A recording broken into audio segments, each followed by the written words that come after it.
पिछले 4 से 6 माह में गोल्ड और सिल्वर की बात करें तो फ्लाई कर रहे हैं, कभी रेट ऊपर जा रहे हैं, कभी नीचे आ रहे हैं। अर्ली 2027 में ये गोल्ड को ऊपर देख रहे हैं। सिल्वर जो है ये 15 साल में एक दफ़ा ऊपर जाता है और उसके बाद फिर ये इस तरह की ब्रेक लेता है कि फिर बंदे को मट्टी के अंदर ले जाता है, बाहर तक नहीं छोड़ता। शहजाद साहब, चांदी के नाम पे लोग बहुत लुटे हैं, बताइए चांदी क्या करेगी लोगों के साथ।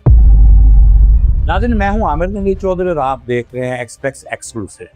नाज़रीन, पाकिस्तान समेत दुनिया भर में गोल्ड की प्राइसेस के हवाले से स्पेकुलेशन अरूज पर है। ख़ास तौर पर गल्फ में जो एक तनाज़ा चल रहा है अमेरिका ईरान, उसके साथ गोल्ड ने भी फ्लक्चुएशन दिखाई है। पिछले 4 से 6 माह में गोल्ड और सिल्वर की बात करें तो फ्लाई कर रहे हैं, कभी रेट ऊपर जा रहे हैं, कभी नीचे आ रहे हैं। ये क्या साइंस है जिसे देखें एडवाइस कर रहा है जी सिल्वर खरीद लें, जी गोल्ड खरीद लें, कभी कह रहे हैं बेच दें, कभी कह रहे हैं इतना होगा ये वो। इस हवाले से आज हमने एक खुसूसी नशिस्त का अहतमाम किया है। गोल्ड और सिल्वर की ट्रेड के एक्सपर्ट शहजाद साहब हमारे साथ मौजूद हैं। उनसे पूछते हैं कि शहजाद साहब, ये क्या माजरा है, सोना बेचना चाहिए इस वक्त, खरीदना चाहिए, इन्वेस्ट करना चाहिए, सिल्वर का क्या ट्रेंड है? जी शहजाद साहब बताइए क्या चल रहा है। जी, इस वक्त जो आप सिचुएशन देख रहे हैं, इस वक्त ये कह रहे हैं कि गोल्ड में बाइंग बन रही है इस वक्त, क्योंकि जो एक्सपर्ट्स बैठे हुए हैं बाहर, उनकी नज़र में ये है कि ये अर्ली 2027 में ये गोल्ड को ऊपर देख रहे हैं। इस वक्त ये है कि जो गल्फ वार चल रही है उसमें सबसे बड़ा नुकसान ये हुआ है कि अक्सर आपने देखा होगा कि पहले जब भी कभी किसी ममालिक की जंग होती थी तो गोल्ड ऊपर निकल जाता था, लेकिन ये वाहिद जंग ऐसी है जिसकी वजह से गोल्ड सिल्वर सब कुछ नीचे आया। उसी वजह यह है कि ये वार जो है ये क्रूड ऑयल की वार है, एनर्जी की वार है। सारे रास्ते बंद होना, ये इसकी वजह से क्रूड ऑयल ऊपर गया, गोल्ड और सिल्वर नीचे आया, जिसकी वजह से इस वक्त जब तक ये हालात बेहतर नहीं होंगे तब तक आप इसको गोल्ड को सिल्वर को ऊपर नहीं देख सकते। और जब ये गोल्ड और सिल्वर एक पीक पे था उस वक्त भी मैंने अपने तमाम दोस्तों को आपके चैनल की वसालत से बताया था कि सिल्वर जो है ये 15 साल में एक दफ़ा ऊपर जाता है और उसके बाद फिर ये इस तरह की ब्रेक लेता है कि फिर बंदे को मट्टी के अंदर ले जाता है, बाहर तक नहीं छोड़ता। लेकिन गोल्ड जो है वो इस पोजीशन में रहता है कि आपको हल्की फुल्की इन्फेक्शन होगी, एंटीबायोटिक लिया और यू विल बी ऑलराइट।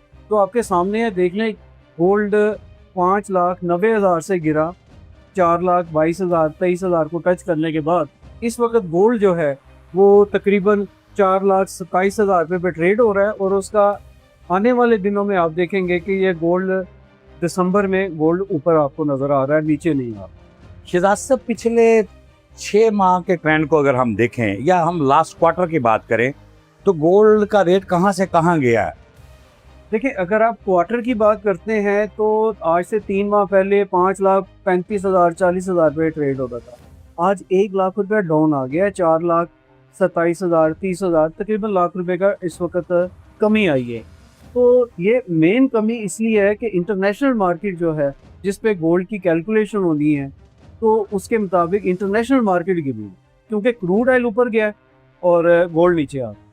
सबसे बड़ा मसला इस वक्त ये है कि जब तक क्रूड नीचे नहीं आएगा, अभी 2 दिन पहले क्रूड जो है वो 76 पे ट्रेड हो रहा था, आज आप देख लें तो क्रूड 80 पे ट्रेड हो रहा है। उसका सबसे बड़ा नुकसान गोल्ड को और सिल्वर को हुआ है कि ये नीचे आ।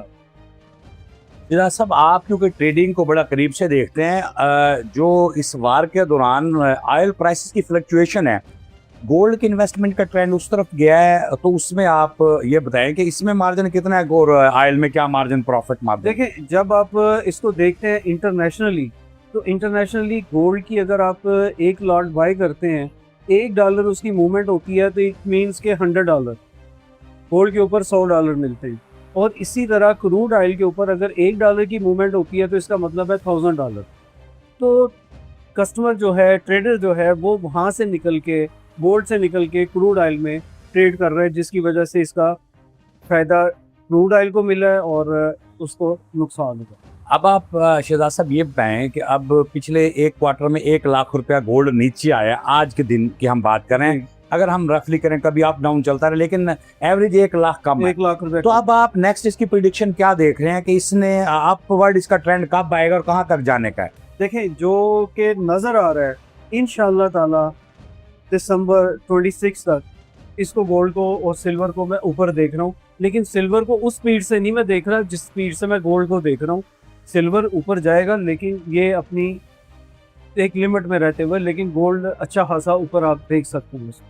तो इस पे आपको कैप बता सकते हैं कि अब ये जो 5 से नीचे लिए 6 को टच करेगा ये? सर देखिए, 6 को टच करने के लिए अगर आप 6 की बात करते हैं तो इसको कोई 2027 मिड तक आप इसको जेन में रखें, उससे पहले की आप जेन से निकाल। तो ये अपवर्ड ट्रेंड कब तक रहेगा? 2027 की अगर हम बात कर रहे हैं तो वो तो है, उसके बाद तक कब तक चलेगा? उसके बाद ये ट्रेंड ऊपर की तरफ है, क्योंकि मैं कल भी एक एनालिसिस पढ़ रहा था, तो उसमें जो कि ट्रेडर बैठे हुए हैं न्यूयॉर्क में या दूसरे ममालिक में, तो उनकी यही राय थी कि जी गोल्ड जो है हम इसको जो है वो देख रहे हैं $7,500 पे, और $7,500 पे देख रहे हैं तो ऑटोमेटिकली ये तो 7 लाख से ऊपर निकल जाता है। और सिल्वर वो कहते हैं कि जी हम लोग इसको इस वक्त देख रहे हैं कि जी ये तकरीबन कोई $2,000 को टच कर रहा है या इस तरह जा रहा है। तो उसके अगर देखें तो ये गोल्ड भी ऊपर जाएगा और सिल्वर भी ऊपर जा सकता है। अब शहजाद साहब, आपका ये कहना है कि गोल्ड का अपवर्ड ट्रेंड आने वाला है। जो लोगों ने उस पर इन्वेस्टमेंट में जो नुकसान उठाया, अब उन्हें सब्र का मुजाहरा करना चाहिए, होल्ड करना चाहिए? आपका क्या मशवरा है? बिल्कुल होल्ड करना चाहिए। अगर उनके पास कैपेसिटी है तो वो अपनी एवरेज निकालने के लिए, अगर उनके पास उनकी पॉकेट इजाज़त देती है, तो ये बाइंग रेट है, इस पर बाइंग करके वो जो ऊपर उनकी बाइंग हुई है दोनों का वो एवरेज निकल आएगी। वो मिड में आके तो उनको लॉस कम हो सकता है और वो फ़ायदे में जा सकते हैं। शहजाद साहब, ये बताएं कि हमारे यहाँ अमूमन जेवरात विरासती चल रहे होते हैं नस्ल दर नस्ल। अगर वो तो किसी के पास अगर कोई पेरेंट्स की तरफ से गोल्ड मिला है वो तो मौजूद है, कोई नया जो इन्वेस्टर है, जो नया आदमी, एक आम आदमी सोचता है, उसे क्या ये तैयार जेवर की शक्ल में इन्वेस्टमेंट करनी चाहिए, या आप कहते हैं वो जो गोल्ड बिस्किट लेना चाहिए? वो कौन सी सेव इन्वेस्टमेंट है? दोनों चीज़ें आपकी मुख्तलिफ हैं सवाल। जी, ये 2 सवाल आपके बनते हैं। सबसे पहले तो देखें, एक है इन्वेस्टमेंट, एक है फैशन। फैशन के लिए यू हैव टू पे। उसके लिए जब आप ज्वेलरी बनाते हो उसके लिए आपको मेकिंग पे करनी है, वेस्टेज पे करनी है, स्टोन्स के पैसे हैं, वो सारी चीज़ें लवाजमात उसमें पड़ जाते हैं।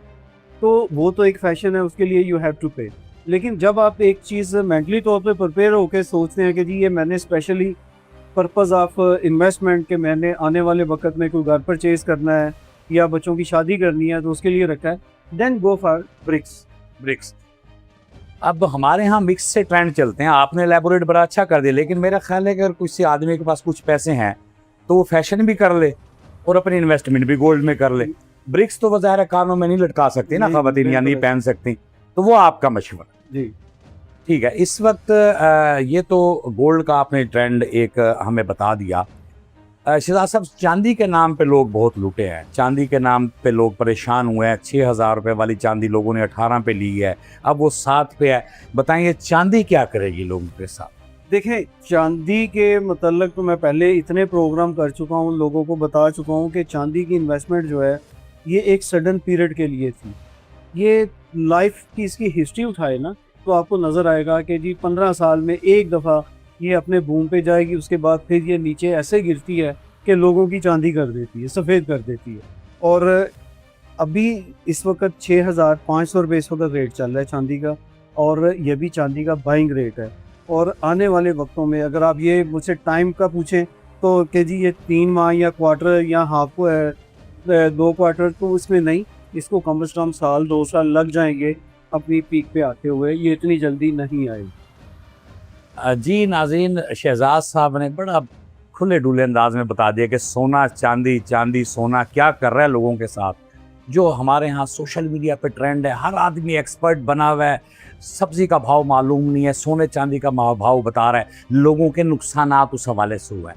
एक्चुअल और फैक्चुअल रियलिस्टिक पिक्चर शहजाद साहब ने बताई है कि गोल्ड में अब अप डाउनवर्ड जो ट्रेंड था उससे अपवर्ड जाने का चांस है, लेकिन अगर होल्डिंग कैपेसिटी आपकी है तो भी आप गोल्ड को फ़रोख्त ना करें। चांदी के हवाले से उन्होंने बताया कि चांदी का डसा पानी नहीं मानता, 15 साल बाद चांदी एक दफ़ा उठती है, लेकिन जब गिरती है चांदी तो फिर दफन ही कर देती है। उन्होंने बड़े अच्छे तरीके से बताया कि गोल्ड की इन्वेस्टमेंट में आदमी गिरता है तो ज़ख्मी होता है, चांदी में जान से जानता है। इसीलिए अगर आपने इन्वेस्टमेंट भी करनी है तो गोल्ड को होल्ड करें, अगर परचेज़ नहीं कर सकते फ़रोख्त ना करें। चांदी से बच जाएंगे तो आपकी जान भी बच जाएगी, इन्वेस्टमेंट बन जाएगी। अभी चांदी से आपकी चांदी होने वाली नहीं है।